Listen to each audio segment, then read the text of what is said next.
Në shtëpinë e Big Brother, mbrëmjet kanë një energji të veçantë.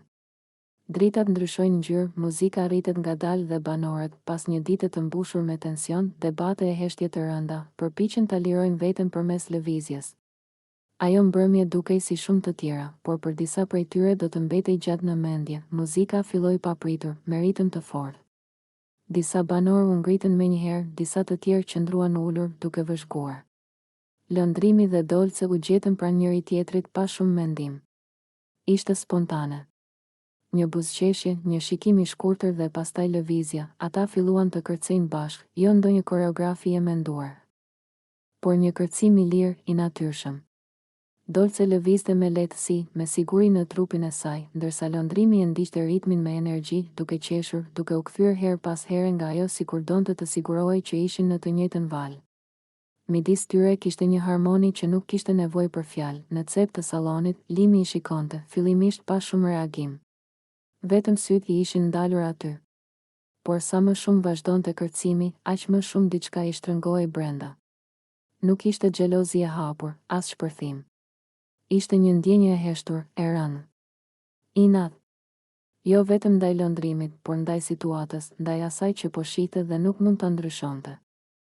Ai i mbajti sytë ngulur tek ata më gjatë se sa do të donte ta pranonte, lëndrimi duke i lirë, i qeshur, sikur momenti ishte i tij.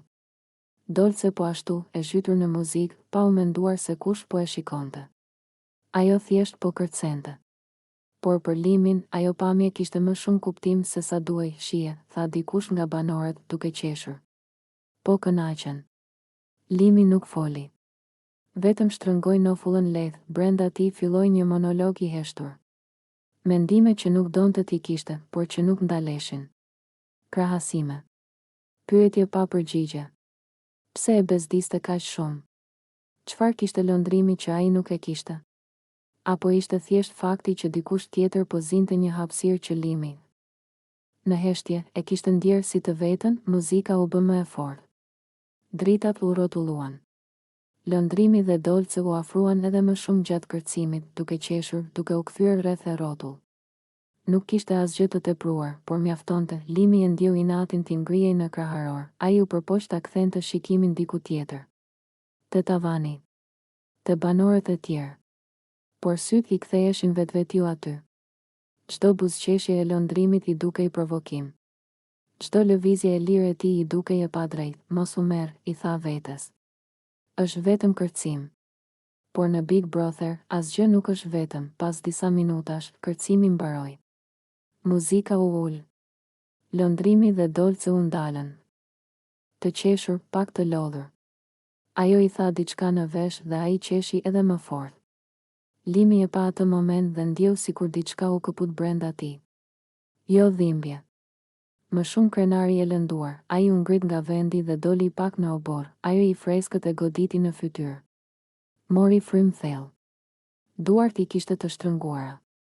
Nuk ishte mësuar të ndiej kështu. Ai zakonisht e kontrollonte veten, fjalët, reagimet. Por ndjenjat, ato nuk pyetnin, në mendje i vinin skena të vogla, lëndrimi duke qeshur, Dolce duke u kthyer drejt tij, momenti që ai vet nuk e kishte pasur.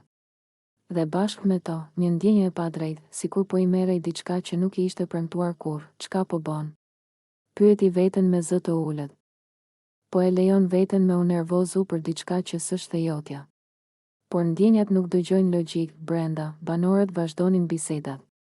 Disa e përmendnin kërcimin me shaka. Disa e harruan menjëherë. Por Limi e dinte se për të nuk do të ishte kaq e thjeshtë. Kur u kthye brenda, lëndrimi ishte ulur, duke folur me dikë tjetër. Dolce ishte pak më larg. Asnjëri nuk i kushtoi vëmendje të veçantë.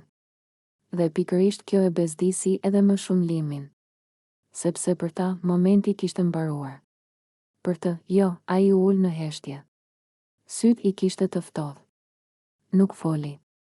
Por kushdo që do ta shikonte me kujdes, do ta kuptonte se diçka po zihej brenda tij. Në Big Brother, ndjenjat nuk zhduken. Ato rriten, përplasen. Dhe ai kërcim, aq i thjeshtë për disa, kishte hapur një kapitull të ri për Limin. Një kapitull ku inati, krenaria dhe ndjenja e të qenit jashtë loje fillonin të ndërthureshin rrezikshëm.